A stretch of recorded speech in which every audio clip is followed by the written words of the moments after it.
हम लोग आर्गूमेंट के बारे में बात कर रहे थे। आर्गूमेंट ऑफ कॉम्प्लेक्स नंबर, उसी में थोड़ा सा और ऐड कर देते हैं। जैसे हमारे पास ये क्वाड्रेंट है, हमारे पास कुछ एक्स और वाई में अगर हमें क्वाड्रेंट गिवन है, जैसे सपोज कर लेते हैं कि ये वाई एक्सिस है और ये एक्स एक्सिस है, तो यहाँ पर हमने पढ़ा था कि थीटा होता है यहाँ पर पाई माइनस थीटा, और यहाँ पर पाई प्लस थीटा, और यहाँ पर 2 पाई माइनस थीटा। तो यहाँ पर मैंने इसको तो बता दिया था कि ये माइनस थीटा होगा। ये कैसे हो जाता है, इसका मिरर इमेज जब नीचे आएगा, ये एक्स एक्सिस जो हमारा रियल एक्सिस है, इसको रियल बोलेंगे हम। तो रियल एक्सिस की जो मिरर इमेज है, एक्स एक्सिस या रियल एक्सिस को जो मिरर लेके जो थीटा की इमेज है वो क्या आ जाती है, माइनस थीटा। उसी तरीके से पाई माइनस थीटा का भी एक मिरर इमेज आएगा और इसकी वैल्यू हो जाएगी minus of pi minus theta. तो चाहे ये आंसर दो या ये आंसर दो, दोनों सेम है। इसको माइनस पाई प्लस थीटा भी लिख सकते हैं। देखने में दोनों एंगल अलग अलग लगेंगे, लेकिन जब इनकी वैल्यूज़ निकालेंगे तो वो दोनों सेम आने वाली है। जैसे मान लीजिए हमारे पास एक एग्जाम्पल था, बहुत फेवरेट सा एग्जाम्पल था हमारा, -1 माइनस आई। ये फोर्थ क्वाड्रेंट में पढ़ रहा था। इसका जरा हम दोनों आर्गूमेंट निकालते हैं, cos theta plus i sine theta करके, सबके पास लिखा भी होगा ये। तो थीटा इसमें क्या आता है, पाई/4, जब दोनों को हम सेम ले लेते हैं तो, और आर की वैल्यू आती है √2। एक्स और वाई -1 है, लेकिन हमने क्या करते हैं, पहले हम उसको फर्स्ट क्वाड्रेंट में ले जाते हैं। तो एक्स और वाई दोनों को पॉजिटिव कंसीडर करके थीटा पाई/4, लेकिन चूंकि ये थर्ड क्वाड्रेंट में लाई कर रहा, -1 ये थर्ड क्वाड्रेंट में लाई कर रहा है। तो अगर थर्ड क्वाड्रेंट में लाई करता है तो आर्गूमेंट ऑफ जेड क्या हो जाएगा, ये जो जेड है हमारा, ये हो जाएगा, अगर इस वाले से निकाला था हमने तो वो आंसर आता था पाई प्लस थीटा। तो पाई प्लस पाई/4, तो यानी हमारा आंसर क्या होता है, 5 पाई/4। या फिर एक और हो सकता था जो माइनस पाई प्लस थीटा है, और करके ये भी आंसर हमारा सही है। Argument of Z minus pi plus theta, तो माइनस पाई और थीटा की वैल्यू पाई/4, तो 4 बन जा 4 -1, तो -4 + 1 क्या आ जाएगा, -3 पाई/4। यानी अगर हम अपना आंसर देंगे -1 माइनस आई का, तो दो आंसर देंगे, तो ये मोर देन 1 का केस भी बन सकता है, और दोनों ही आंसर करेक्ट है। एंगल देखने में अलग अलग लगेंगे। जैसे यहाँ पर क्या आ रहा है, cos 5 पाई/4 प्लस आई साइन 5 पाई/4, ये आ रहा आंसर। और करके यहाँ पे मोर देन 1 का केस भी बन सकता है, cos ऑफ -3 पाई/4 प्लस आई साइन ऑफ -3 पाई/4। तो cos ऑफ माइनस थीटा तो cos थीटा होता है, ये हमने ट्रिग्नोमेट्री में सीखा है। cos 3 पाई/4 प्लस आई साइन, अच्छा ये माइनस साइन माइनस थीटा क्या होगा, साइन माइनस थीटा माइनस आ जाएगा आगे, तो ये हो जाएगा माइनस आई साइन थीटा, और थीटा की वैल्यू क्या है, 3 पाई/4। यहाँ पर लिख देता हूँ मैं, जो लोग नए हैं उन्हें नहीं पता अगर, तो cos ऑफ माइनस थीटा तो cos थीटा, लेकिन sine of minus theta minus sine theta. ये हमारे पास दो आंसर हमारे आ जाएंगे।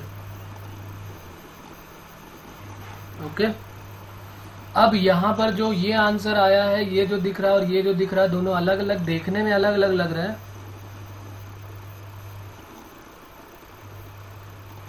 ये दोनों आंसर हमारे देखने में अलग अलग लग रहे हैं, लेकिन दोनों की वैल्यू अगर निकालोगे, cos 5 पाई/4 की वैल्यू क्या आएगी, जरा सॉल्व करके बताओ क्या आएगी।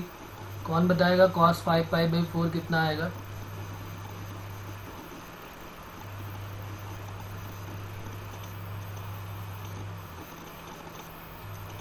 cos 5 पाई/4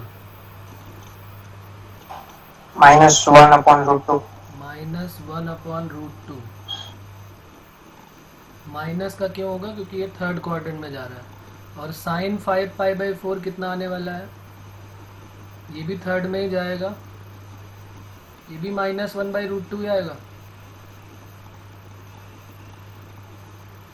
अब देखो, जो हमारा आंसर उसको जरा चेक कर लेते हैं। हमने लिखा था √2 cos 5 पाई/4 की वैल्यू -1/√2 प्लस आई -1/√2, तो √2 कट हो गया, तो ये देखो -1 माइनस आई आ गया कि नहीं, तो इसका मतलब ये हमारा आंसर करेक्ट हो गया। अब जरा 3π/4 की वैल्यू भी निकाल के बता दो क्या आने वाली है।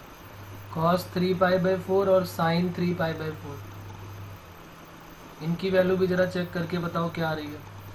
cos 3π/4 पाई माइनस π/4 माइनस में आ जाएगी -1/√2 cos pi minus π/4 cos 180 minus theta minus cos theta तो -1/√2। लेकिन जब ये बात साइन की होगी तो sine 180 minus theta plus sine theta होता है, तो माइनस नहीं होगा यहाँ पे, प्लस साइन π/4, तो ये वैल्यू आ जाएगी 1/√2। और अपने इस वाले में अगर हम आंसर में रखेंगे, जो ये वाला आंसर है √2 cos 3, एक ये आंसर था और एक ये आंसर था, तो ज़रा इसमें रख के देखते हैं दूसरे वाले में।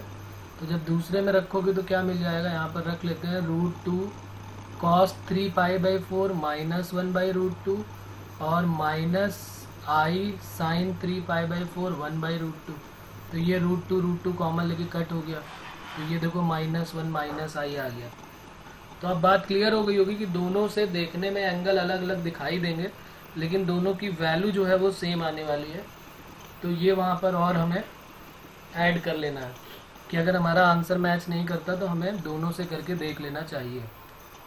इसमें इसी तरह की इसमें किसमें चेंजेस आएंगे, थर्ड और फोर्थ दोनों में चेंजेस आने वाले। फर्स्ट सेकंड में तो एक ही एंगल है थीटा और पाई माइनस थीटा, फोर्थ और थर्ड में जो है वो अलग अलग आएंगे। जैसे यहाँ माइनस थीटा आएगा तो थीटा की वैल्यू π/4 आई, तो अगर एक आंसर हो जाएगा -π/4 और एक हो जाएगा 7π/4। खैर फोर्थ की बात तो मैंने कर ली थी, थर्ड की बात यहाँ पर हमें ध्यान रखनी है, तो ये उसमें और ऐड कर देना। ये हमारा पुराना काम था जो हमें पता होना चाहिए। ओके, यहाँ पर किसी को कोई प्रॉब्लम है, यस और नो बोलो बच्चों।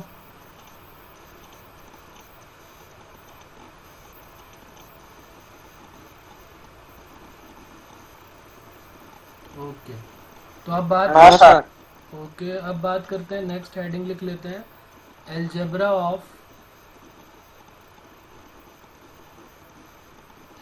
Of complex number. ये भी बहुत इजी सी बात है, बस नाम थोड़ा सा एलजेब्रा लिखा हुआ है। अगर हमारे पास दो कॉम्प्लेक्स नंबर गिवन है, let two complex number be, एक हमने complex number z1 = x1 + i/y1 late कर लिया और एक z2 = x2 + i/y2 ये लेट कर लिया है। अब हम क्या करेंगे, यहाँ पर इन्हीं के बारे में पढ़ेंगे कि इनको प्लस करेंगे या इक्वल करेंगे तो क्या कोई फ़र्क पड़ने वाला है कि नहीं। तो नंबर 1 हेडिंग है इक्वालिटी ऑफ कॉम्प्लेक्स नंबर। बहुत इजी चीज़ें हैं, ये सबको पता भी होगा, अभी पता चल भी जाएगा अगर नहीं पता तो। अगर हमारे पास दो कॉम्प्लेक्स नंबर गिवन है, z1 दिया है x1 + i/y1 और z2 दिया है x2 + i/y2, और अगर हमने इन दोनों को इक्वल कर दिया if z1 = z2 then x1 + i/y1 = x2 + i/y2।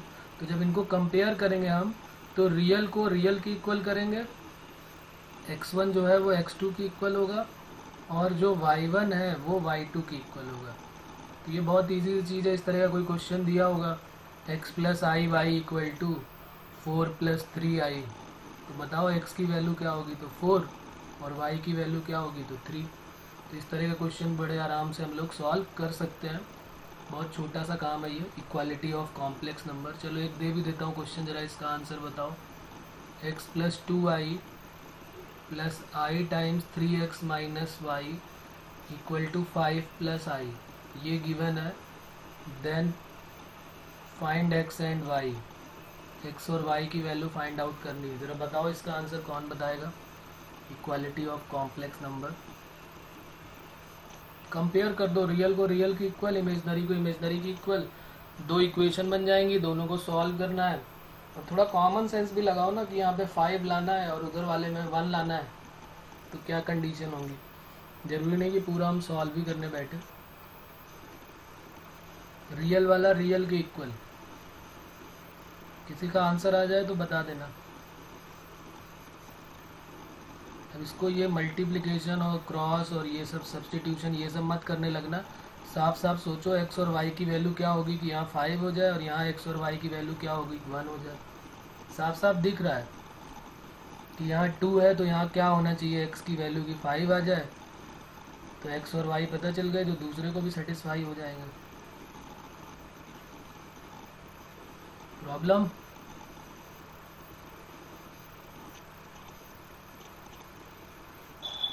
Hello sir. हाँ बेटा, x इक्वल टू 6/7। क्या बात कर रहे हो, चेक करो गड़बड़ है। सीधे सीधे बन रहा है ये तो।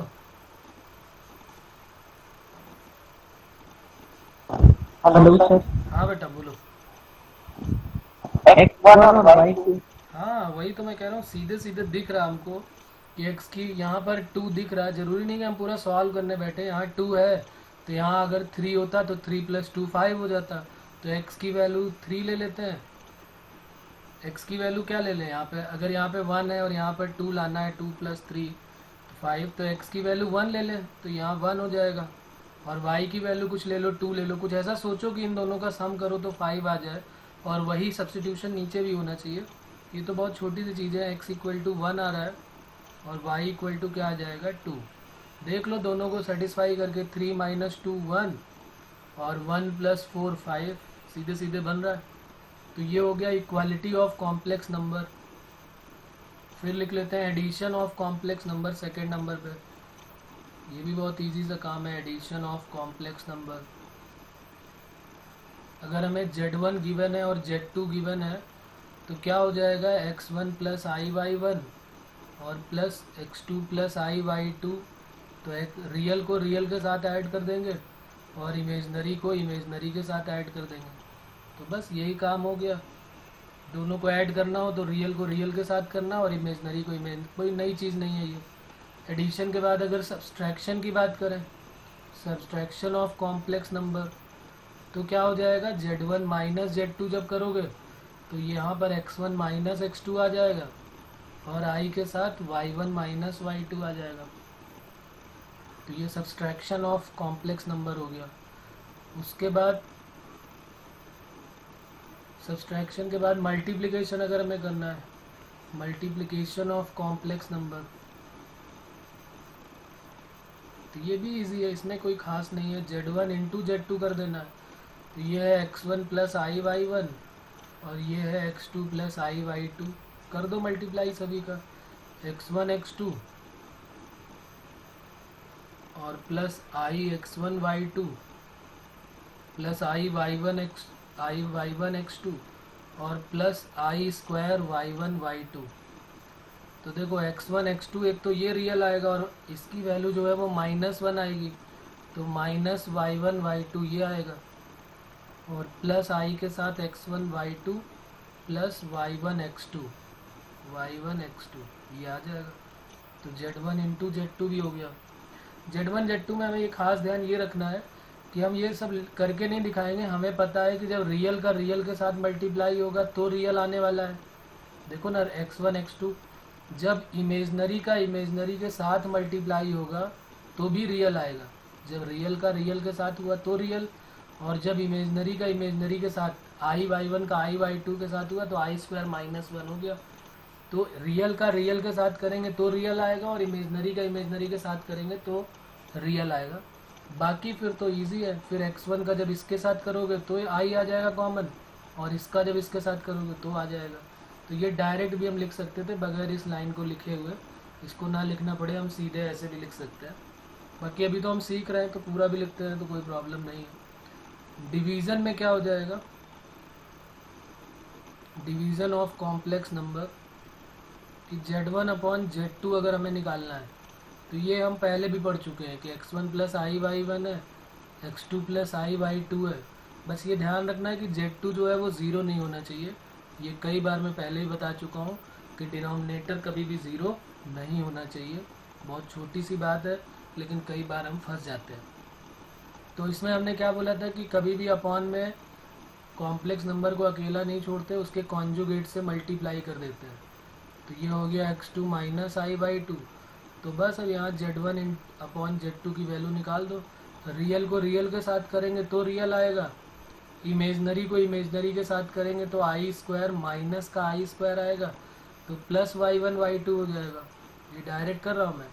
और रियल के साथ करेंगे तो y1 x2 minus x1 y2 हो जाएगा। और अपॉन में क्या आने वाला है, a plus B A minus B, तो A square plus B square, तो ये A square minus B square होगा, लेकिन चूंकि माइनस है आई स्क्वायर तो x2 square plus y2 square. तो ये हो गया division of complex number.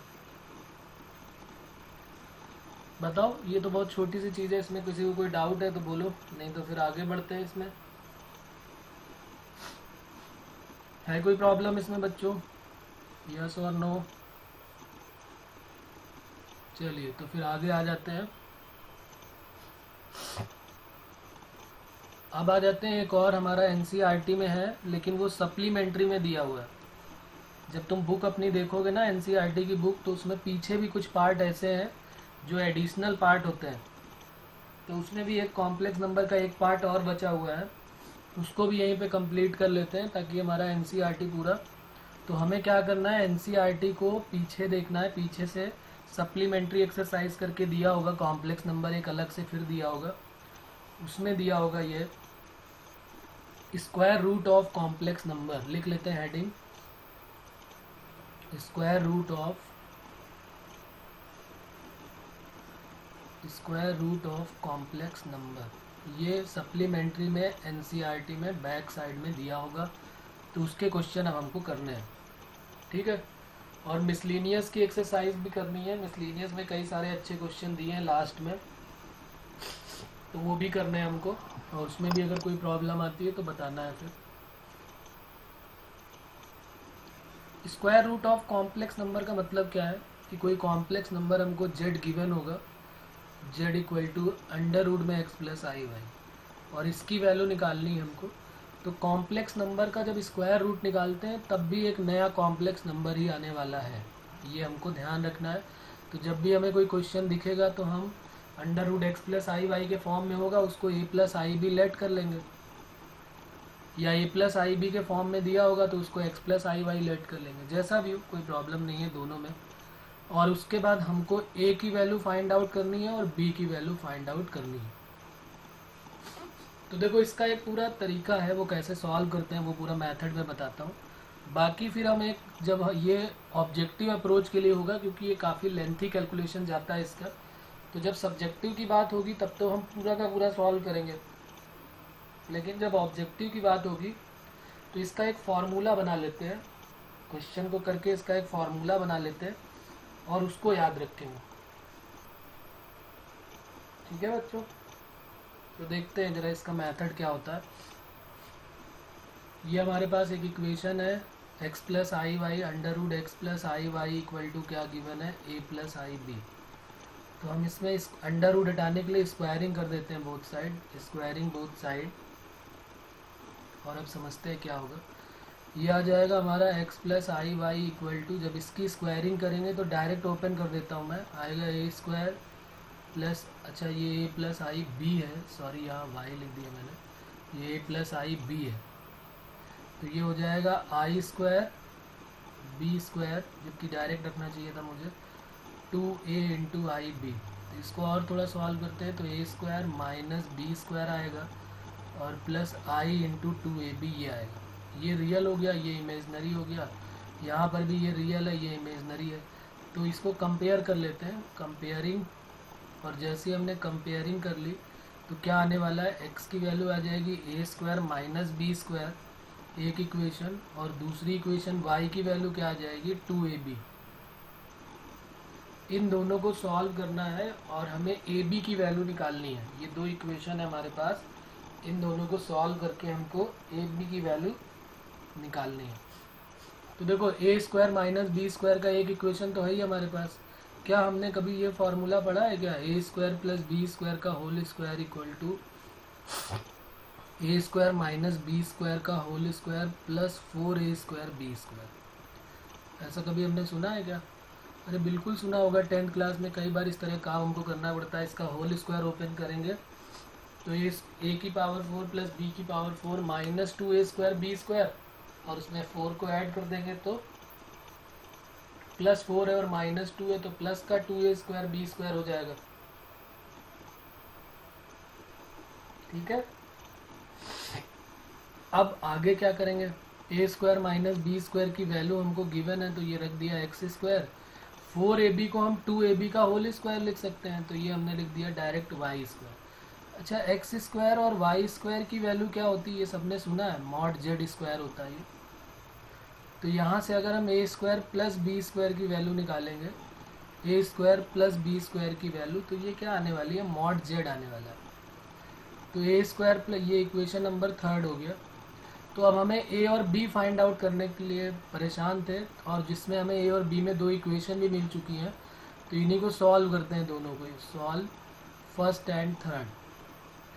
A square plus B square जो है वो मॉड जेड है, और a square minus B square 2x के इक्वल है, सॉरी x की इक्वल है। A square minus B square 2x नहीं, सिर्फ x की इक्वल है। अब इसके बाद इसको ज़रा दोनों को सॉल्व करते हैं और ए और बी फाइंड आउट कर लेते हैं। तो ऐड करेंगे जब तो b कट जाएगा यहाँ से, तो 2a स्क्वायर की वैल्यू क्या हो जाएगी, मॉड जेड प्लस एक्स। तो यहाँ से a स्क्वायर की वैल्यू क्या आने वाली है, बल्कि a स्क्वायर चलो लिख देता हूँ, एक लाइन और बड़ी हो जाएगी, और a स्क्वायर यहाँ से हटाते हैं तो ये अंडर रूट आ जाएगा और बाहर प्लस माइनस आ जाएगा। तो a का फॉर्मूला हो जाएगा a equal to plus minus mod Z, x का मतलब क्या होता है, रियल पार्ट ऑफ z, और अपॉन में क्या आ गया 2, a की वैल्यू ये आ गई। ये एनसीईआरटी में जब करेंगे तो पूरा सॉल्व करके दिखाएंगे, फिर इसमें ये डायरेक्ट फार्मूला यूज़ नहीं करेंगे, ये पूरा मेथड ही यूज़ करेंगे। अभी मैं क्वेश्चन भी करके दिखा दूंगा। और जैसे ही हमने इनको ऐड किया है तो ये मिल गया, हमने ऐड किया। अब जरा सब्सट्रैक्ट करते हैं तो b की वैल्यू आ जाएगी, b इक्वल टू प्लस, जब यहाँ हमने सब्सट्रैक्ट किया तो b equal to plus minus under root क्या हो जाएगा, mod z minus real part of z upon 2। क्या यही आने वाला है, देखो b की वैल्यू में mod z minus real part of z upon 2। इस ए बी की वैल्यू को हम कहाँ रख देंगे, जहाँ पर हमने यहाँ लेट किया हुआ था, अंडर रूट के अंदर हमारा क्वेश्चन था x प्लस आई वाई, जिसको हमने क्या लेट किया था, a प्लस आई बी।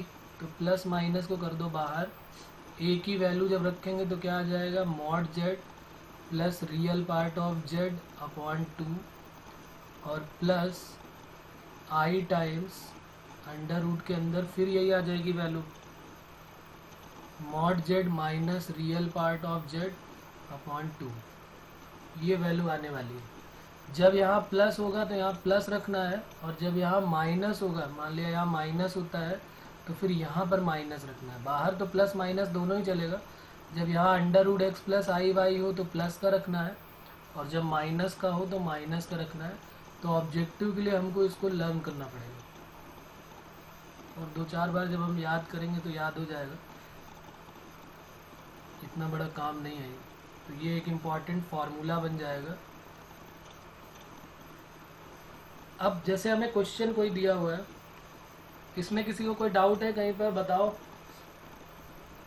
कहीं पर कोई प्रॉब्लम आ रही है बच्चों, यस और नो।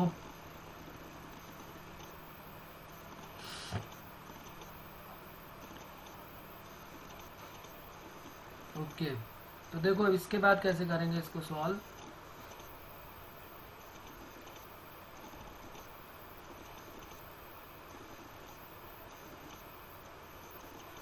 यहाँ तक इसको फॉर्मूले को नोट कर लेते हैं, फिर एक क्वेश्चन लिखते हैं, तब ज़्यादा आइडिया होगा इसका कि कैसे सॉल्व करते हैं।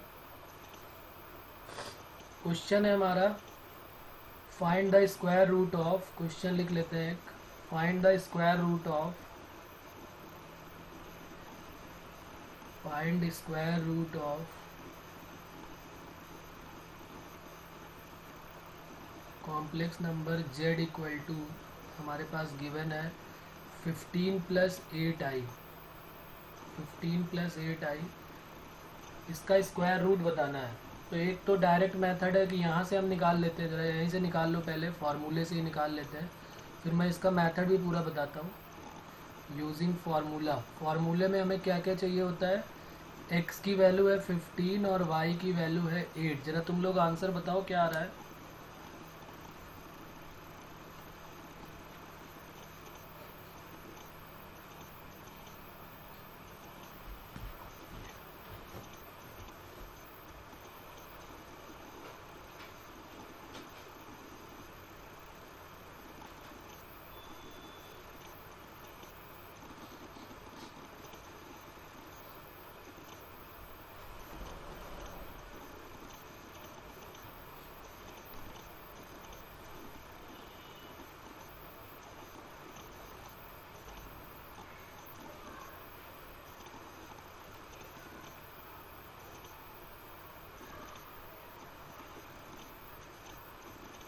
Hello sir. हाँ बेटा बोलो क्या आंसर है।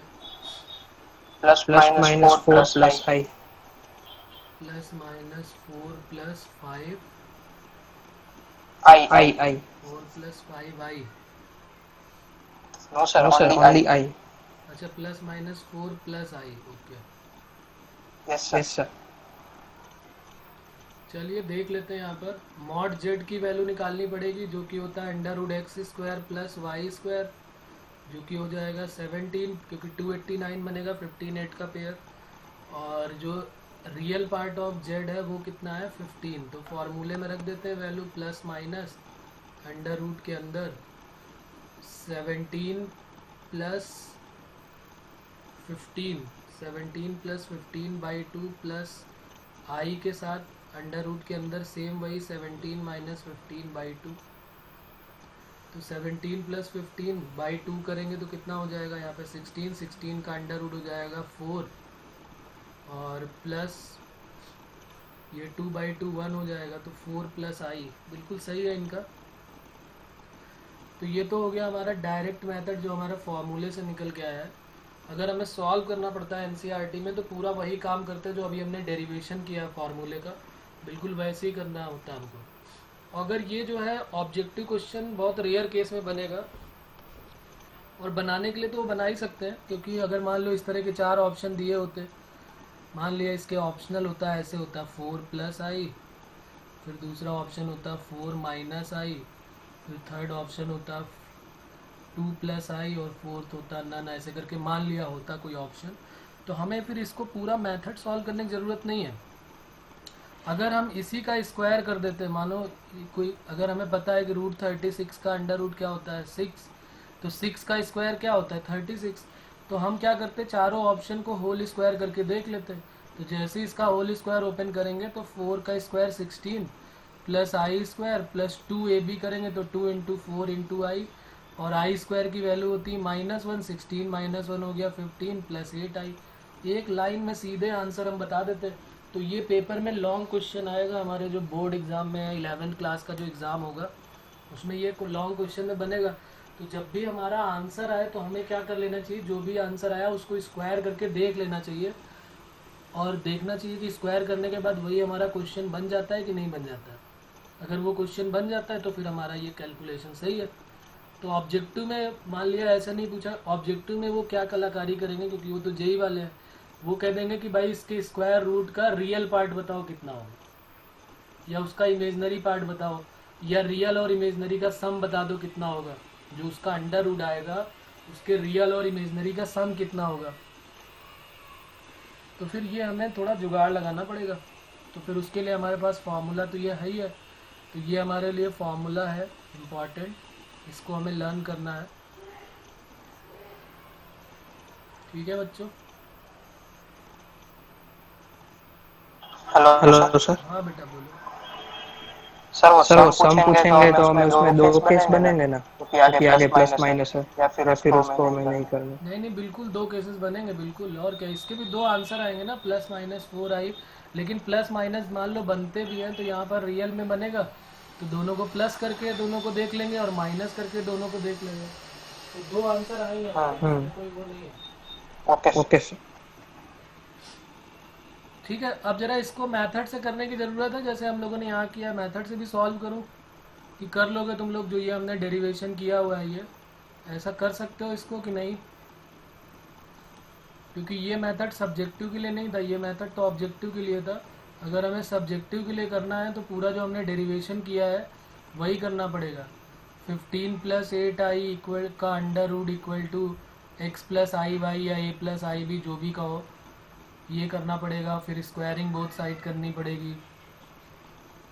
15 plus 8i equal to x square minus y square plus 2i x y. हमने x प्लस आई वाई मान लिया, तुम a प्लस आई बी भी मान सकते हो, ऐसे कोई प्रॉब्लम वाली बात नहीं है, वो तो अपनी मर्जी है हम क्या लेट करना चाहें।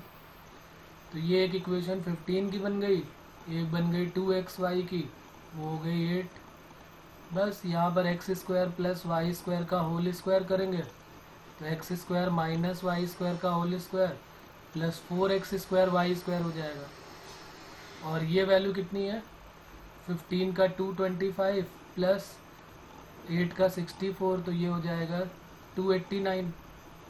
और 289 का अंडर रूट करेंगे तो वो देखो वही सब कुछ बनने वाला है। तो x square plus y square की वैल्यू क्या बन जाएगी, 17। बस अब ये फर्स्ट को और थर्ड को सॉल्व कर लेते हैं और एक्स और वाई की वैल्यू निकाल देंगे, हो जाएगा ना। इसके बाद की प्रॉब्लम है किसी को, x की वैल्यू प्लस माइनस 4 आने वाली है, सिमिलरली y की वैल्यू प्लस माइनस 1 आने वाली है। तो आंसर आ गया 4 प्लस आई या 4 प्लस आई प्लस माइनस के साथ।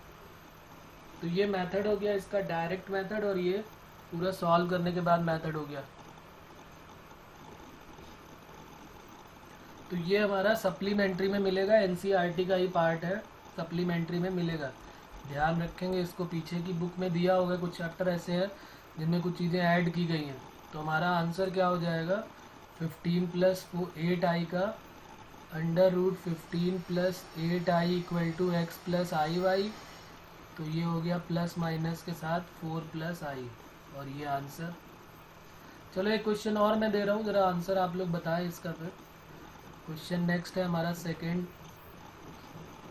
Find the under root of 7 plus 24i। अच्छा एक चीज़ और यहाँ मैं बता देता हूँ, देखो अगर तुम ऐसा भी जुगाड़ लगा सकते हो, अगर तुम में है ये काबिलियत तो तुम ऐसे भी कुछ लगा सकते हो कि इसको कुछ परफेक्ट स्क्वायर बनाओ। जैसे ये 2ab तो तुम्हें दिख ही रहा है, 2 इंटू 4 इंटू आई करके 2ab तुम्हें दिख रहा है। तो कुछ 15 को कुछ ऐसा लिखो कि a square plus B square बन जाए। तो 15 को 16 माइनस 1 कर सकते थे, और 16 को 4 का स्क्वायर लिख सकते थे, और माइनस 1 को i का स्क्वायर लिख सकते थे। तो देखो कुछ लोग ऐसे भी डायरेक्ट बना लेते हैं, परफेक्ट स्क्वायर ही तो बनाना है, हमें सीधे आंसर ही तो निकालना है, और तो कोई काम करना नहीं। ऑब्जेक्टिव के लिए बात कर रहा हूँ मैं, सब्जेक्टिव में तो हमें पूरे मेथड से ही सॉल्व करना है। तो कुछ लोग ऐसे भी जुगाड़ लगा लेते हैं। तो ये हमारे ऊपर है कि हम कितनी जल्दी और कितनी सही तरीके से हम सही आंसर निकाल देते हैं। बस हमारा आंसर सही आ जाए अगर ऑब्जेक्टिव अप्रोच है तो चलो एक क्वेश्चन देता हूँ मैं, इसका निकालो। Find the square root of, या ऐसे लिखा होगा evaluate under root 7 plus 24i। चलो इसका आंसर बताओ, फिर दिमाग लगाओ, जुगाड़ लगाओ, जैसे भी करो।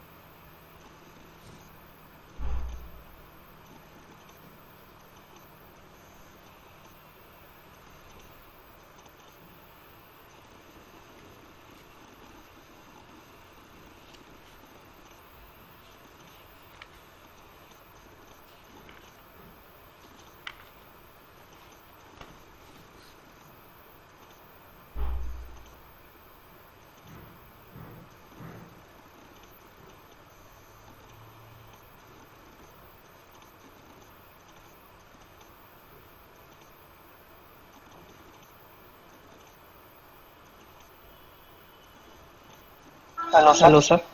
हाँ बेटा बोल दो। Plus minus root 6 minus 1।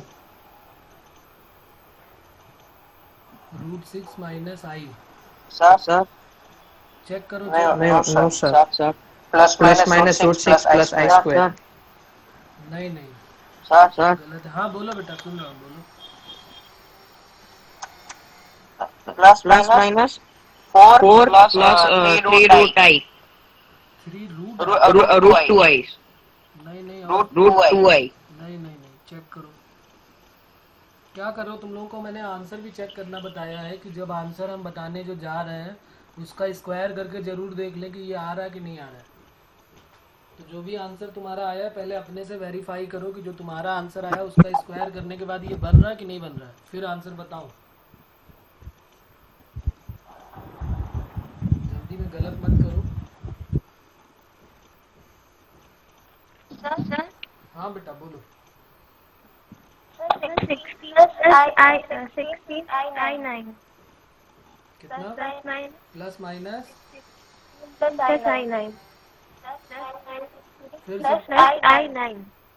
नहीं नहीं, आंसर नहीं वेरीफाई किया। आंसर वेरीफाई किया, स्क्वायर करके देख लिया, वही आ रहा नंबर। हाँ सर 16 क्या आंसर बता रहे हो बताओ, फिर से बोलो। 16 प्लस 9 आई, ये बोल दो ना, ये आ रहा है ना, ये जो लिखा है स्क्रीन पर यही आ रहा है। तो इसका स्क्वायर करें तो ये आना चाहिए कि नहीं आना चाहिए? 7 प्लस 24 आई, तो ये आएगा इसका स्क्वायर करने से, इतना बड़े के स्क्वायर से 7 प्लस 24 आई आएगा, ऐसा लगता है तुम्हें? नहीं आएगा बेटा। 16 सर प्लस माइनस 4 प्लस 3 आए। हाँ, अब ये सही आंसर आया, गुड। तुम लोग पता नहीं क्यों कंफ्यूजन में हो। तुम्हें क्या करना था, इसको x और y a प्लस आई भी हमें देखना था, तो रियल पार्ट कितना है, यानी x की वैल्यू कितनी है 7 है और y की वैल्यू कितनी है 24 है। तो फॉर्मूला क्या होता है, मॉड z अंडर रूट के अंदर mod z minus real part of z upon 2, यही तो होता है। तो अंडर रूट के अंदर मॉड z जब इसका किया होगा तो कितना होगा, x square plus y square का अंडर रूट 25 आया। 25 ही आएगा ना 24 और 7 का, कि कुछ और आया है? बोलो बच्चों। 25। हाँ, रियल पार्ट ऑफ जेड कितना है 7 अपॉन 2, तो ये कितना आने वाला है 25 माइनस 7 कितना होता है? हमारा जो 18। हमारा जो फॉर्मूला है, एक में प्लस होता है दूसरे में माइनस होता है ना, तो हम पहले माइनस वाला निकाल रहे हैं। तो यहाँ पर हो गया 18, तो 18/2, तो ये हो गया 9, 9 का अंडर रूट हो गया 3, और इसी का जब प्लस में निकालेंगे तो कितना आने वाला है 25 प्लस 7 अपॉन 2, तो 32/2, यानी कि 16 का 4 हो जाएगा। तो हमारे पास नहीं, हमारा आंसर आ गया। हमारा आंसर होता है पहले ये प्लस आई वाई के साथ ये, तो under root 7 plus 24 i equal to, पहले रियल पार्ट प्लस माइनस बाहर, रियल पार्ट 4 प्लस 3 आई। तो आंसर हमारे दो हो गए, एक 4 प्लस 3 आई और एक बाहर minus of 4 plus 3 I. Answer हम चेक भी कर सकते हैं कि 4 प्लस 3 आई का होल स्क्वायर जो है वो यही आने वाला है कि नहीं, हमारा जो क्वेश्चन है। तो देखो 4 का 16 plus 9 i square plus 2 a b करोगे तो 24 आई, तो 16 माइनस 9 7 प्लस 24 आई, ये देखो आ गया आंसर। फिर क्यों ऐसा परेशान क्यों हो रहे हैं हम लोग? अभी भी डाउट है क्या, बोलो। जिन लोगों ने गलत बताया उनको अभी भी डाउट है कि क्लियर है बात, यस और नो?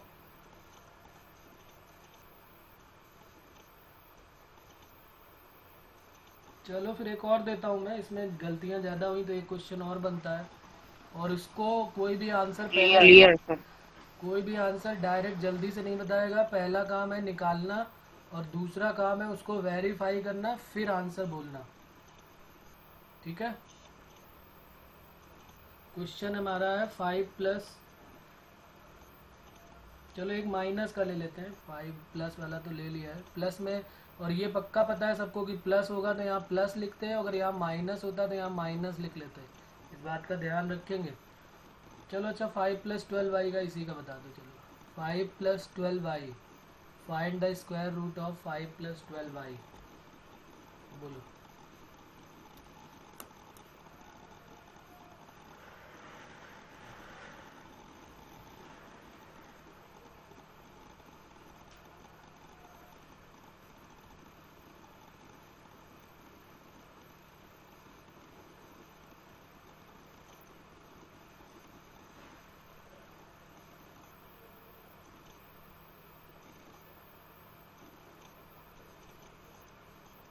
Hello sir.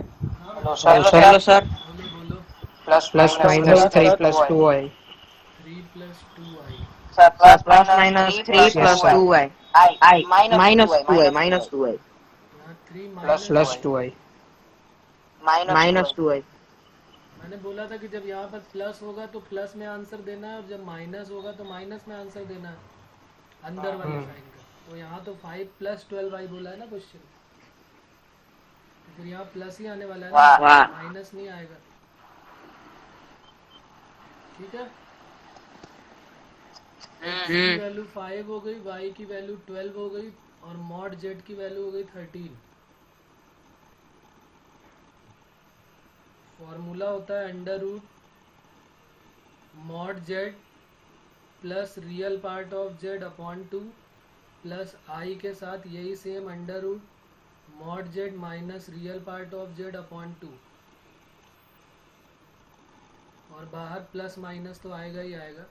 तो ये हो गया +13 और 5 18 का बाई 2 का 9, 9 का √3 और प्लस 8/2 4, 4 का √2, 3 + 2i प्लस माइनस 3 + 2i। हमें आंसर चेक करना है, इसका तुरंत स्क्वायरिंग कर लो। 9 + 4i² प्लस 3 2 = 6 2 = 12i और i² की वैल्यू -1, 9 - 4 5, 5 + 12i सीधे सीधे बन रहा है। अभी भी प्रॉब्लम कि क्लियर है बात सभी को? चलो इसके क्लियर सर। ओके, इसके होमवर्क लिख लेते हैं, 1-2 क्वेश्चन इसके होमवर्क में। पहला क्वेश्चन है हमारा √8 - 6i। ध्यान रखेंगे जब माइनस का क्वेश्चन दिया जाएगा तो उसका आंसर बीच में माइनस देना है हमको। एक है ये 1 - i। तीसरा है √i, एक इसकी वैल्यू भी बताना है, √i की वैल्यू क्या होगी। ये 3 क्वेश्चन है हमारे होमवर्क में।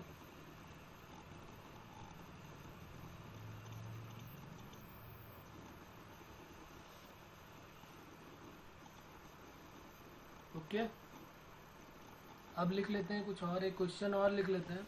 ये जेई के प्रीवियस ईयर का क्वेश्चन है जो आया हुआ है कभी, और ये हमने जो कॉन्सेप्ट पढ़ा उसी से रिलेटेड है, तो यहाँ पर बात कर लेते हैं। लिख लिया क्वेश्चन सभी ने?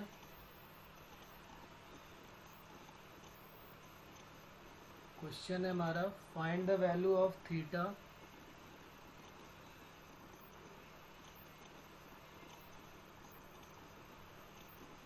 If 3 + 2i sin theta upon 1 - 2i sin theta is number 1 purely real, number 2 purely imaginary। ये 2 क्वेश्चन है, ये ऑप्शन नहीं है। कह रहा है थीटा की वो वैल्यू बताओ जिसमें ये पहला वाला जो है वो प्योरली रियल के लिए पूछ रहा है तब थीटा क्या होगा, और दूसरा पूछ रहा है कि जब प्योरली इमेजनरी हो तब थीटा क्या होना चाहिए। और प्योरली रियल और प्योरली इमेजनरी की कहानी हम पहले से जानते हैं, पढ़ चुके हैं, तो वो बताने की शायद मुझे ज़रूरत नहीं है, आप देख सकते हैं उसको पीछे।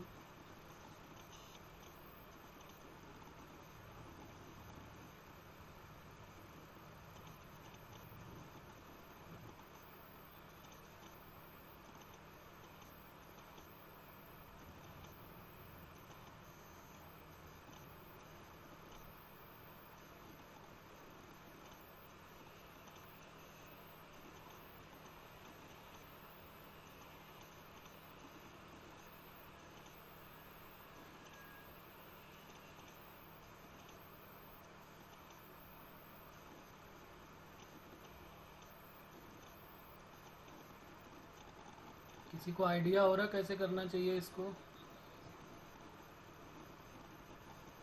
प्रीवियस ईयर में आईआईटी जेईई में ये क्वेश्चन पूछे गए अलग अलग करके, प्योरली रियल करके और प्योरली इमेजनरी करके, ये दोनों पूछे गए हैं।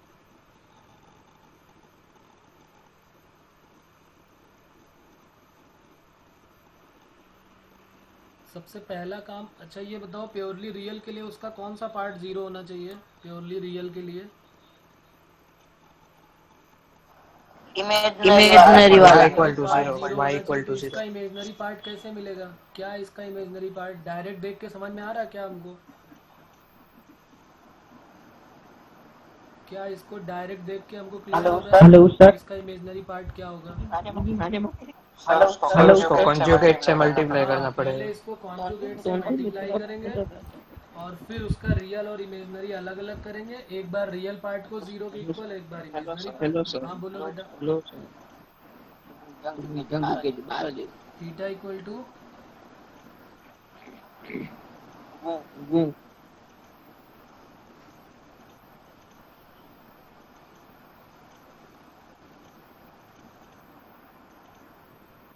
थीटा इक्वल टू 0 हीर ने बोला है। किसके लिए? फर्स्ट पार्ट का आंसर है।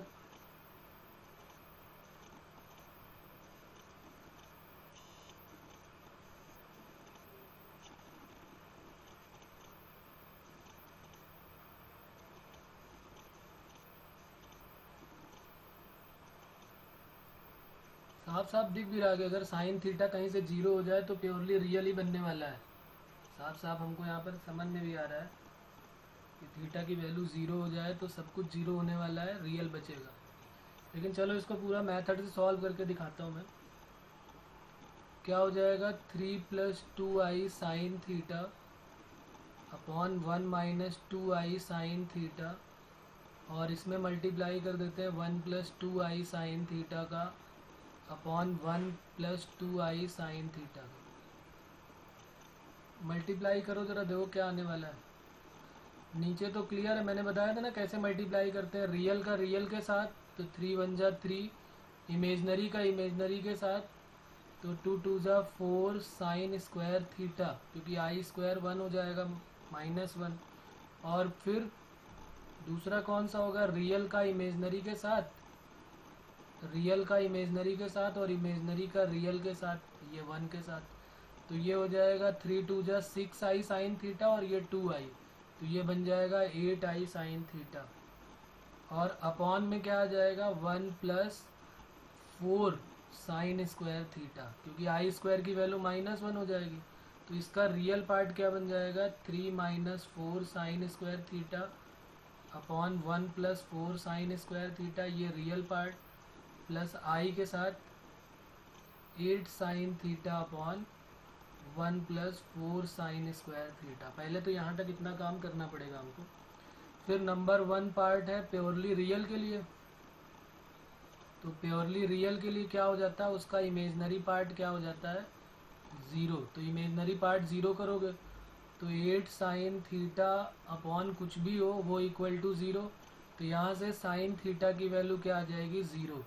और साइन थीटा 0, तो अगर उसने डायरेक्ट थीटा पूछा है तो कोई प्रॉब्लम नहीं, तो थीटा 0 हो जाएगा। अगर जनरल वैल्यू भी पूछे तो भी हम पढ़ चुके हैं कि कोई भी पाई का मल्टीपल हो, चाहे 0 हो, चाहे पाई हो, चाहे 2 पाई हो, चाहे 3 पाई हो। तो अगर जनरल वैल्यू पूछता है तो ये, अगर सिंगल वैल्यू पूछता है तो ये हो जाएगा।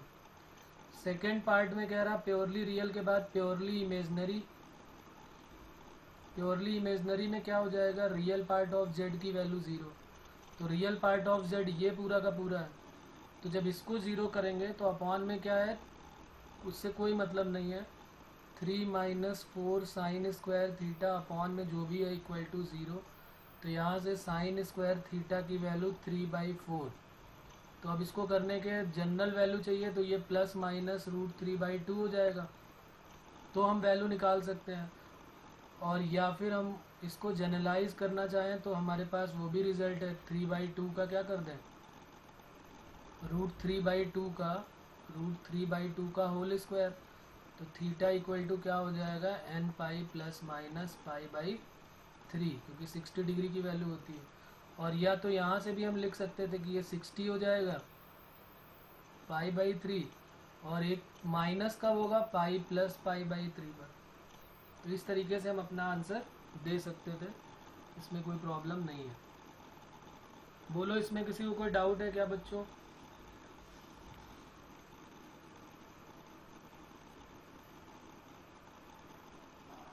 No sir. ओके, एक क्वेश्चन और ले लेते हैं। ये भी हमारा होमवर्क है, चैलेंजिंग प्रॉब्लम करके लिख लेते हैं। जेई में कभी पूछा गया क्वेश्चन है, ये भी एक SW लिख लेते हैं।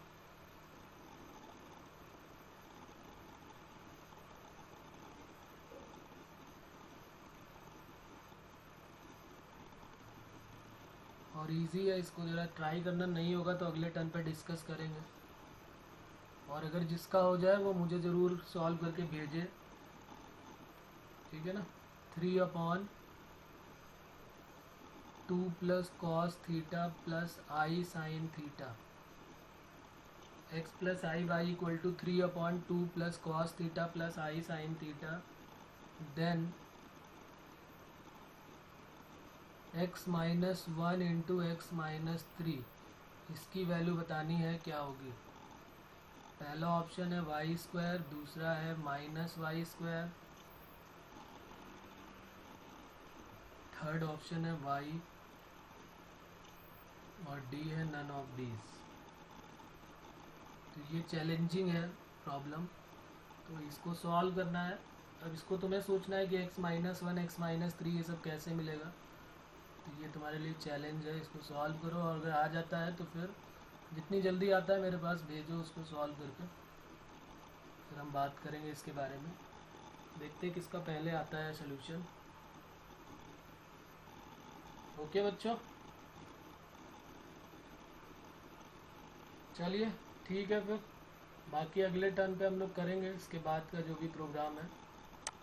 ये हमारा होमवर्क भी है कि हमें जो है पीछे वाली एक्सरसाइज से देखना है, NCERT को कंप्लीट करना है पूरी। ओके ओके, बाय बाय, मिलते हैं फिर अगले टर्न पे।